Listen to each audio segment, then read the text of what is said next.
Sinon, on passe à M. Castrataro, l'expert du projet MED, MSMES. Donc, vous avez le micro. Oui. Donc, M. Castrataro,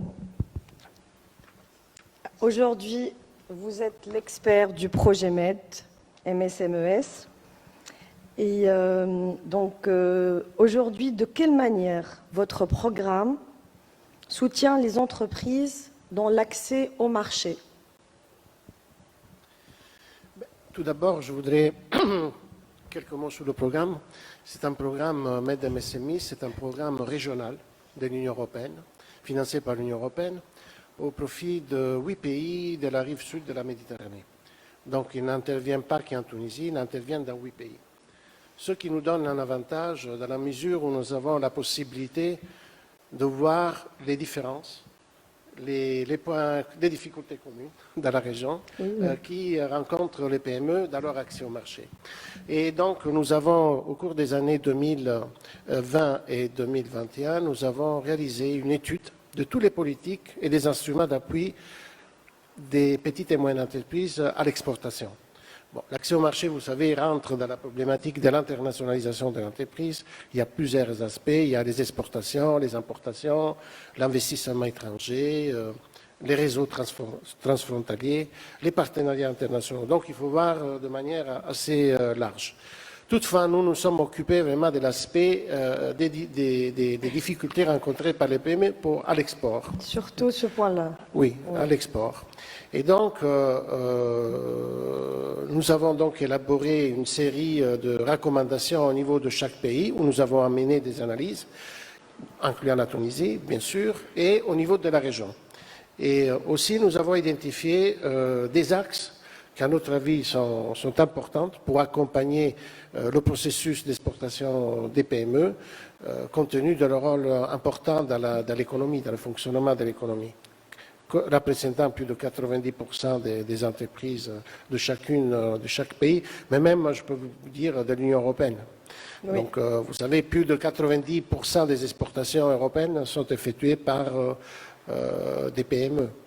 Donc, et aussi au niveau du commerce au sein de l'Union européenne, les PME assurent 45% du volume des exportations et 55% des importations. Donc, ils constituent un socle dur de l'économie de l'Europe et de la région. Bien sûr, en Europe, c'est surtout au niveau de l'Union européenne. Un peu différent, c'est la situation de l'exportation en dehors de l'Union européenne. Ah oui. En dehors de l'Union européenne, effectivement, bien qu'un nombre représente 90%, par exemple, un chiffre, un volume, et ne représente à peine 28%. C'est-à-dire c'est des grands groupes après qui alimentent les chaînes de valeur mondiales. En dehors des unions européennes? Oui. Disons l'Union européenne, l'avantage de l'Union européenne des 28, disons, et qu'ils ont créé, maintenant 27, bon, et qu'ils ont créé un marché unique qui a favorisé les échanges commerciaux au sein de l'Union européenne.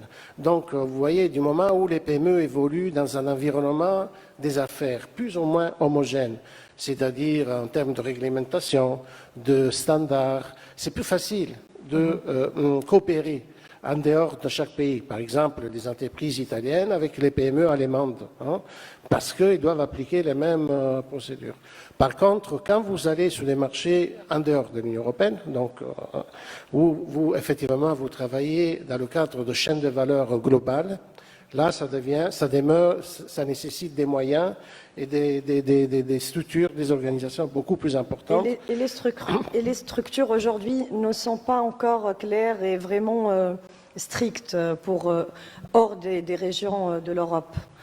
Oui, généralement, parce que chaque région, après, elle a ses en fonction du marché, lois. En fonction du marché visé, vous avez beaucoup d'aspects qu'il faut considérer, exact. En termes pas simplement de procédure, mais également d'habitude, oui. de goût, de pratique concurrentielle ou pas sur certains marchés.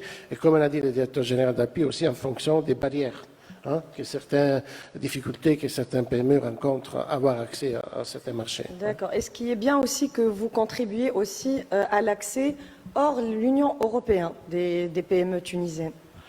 Oui, bien sûr.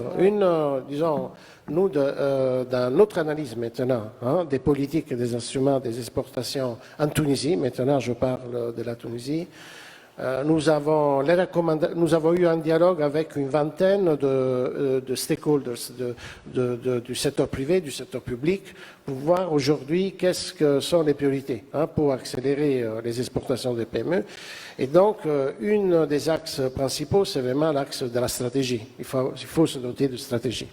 Il faut avoir des visions stratégiques dans les secteurs et pour les PME en même temps. Toujours avoir un œil sur le PME parce que la PME, elle n'est pas très bien connue au point de vue des statistiques. Vous voyez, vous avez beaucoup d'informations statistiques sur la population des plus grandes entreprises, mais les PME, et encore pire pour les TPME, vous sentez vraiment le besoin, vous sentez ce manque d'informations, ce qui n'aide pas à la formulation de politiques adéquates. Donc il y a un renforcement des moyens statistiques et de l'information au niveau de cette population.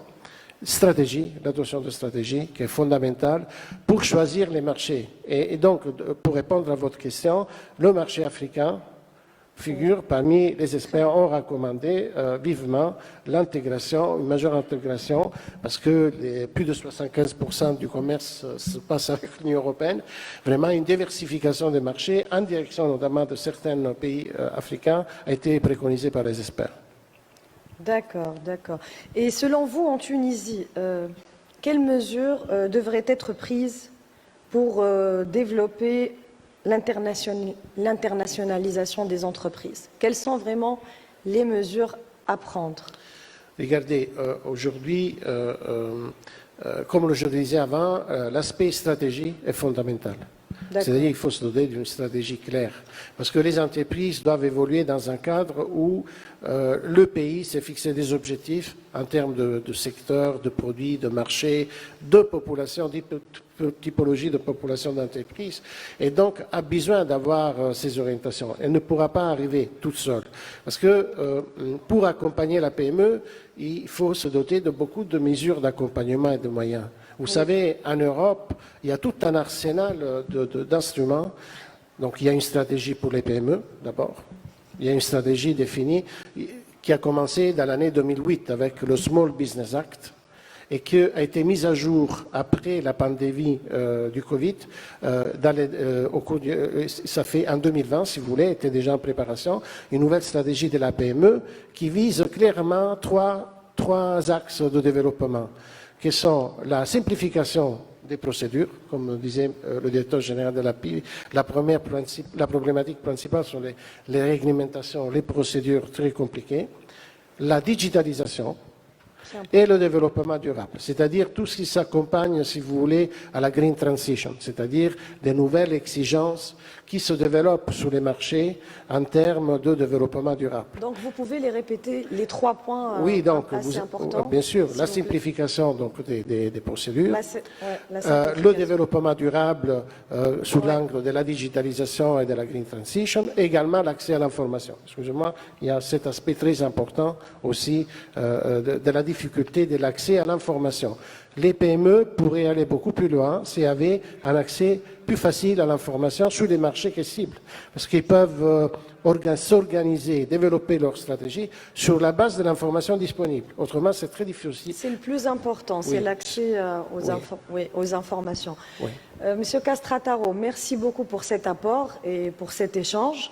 Après, on va faire aussi le tour si vous avez des questions.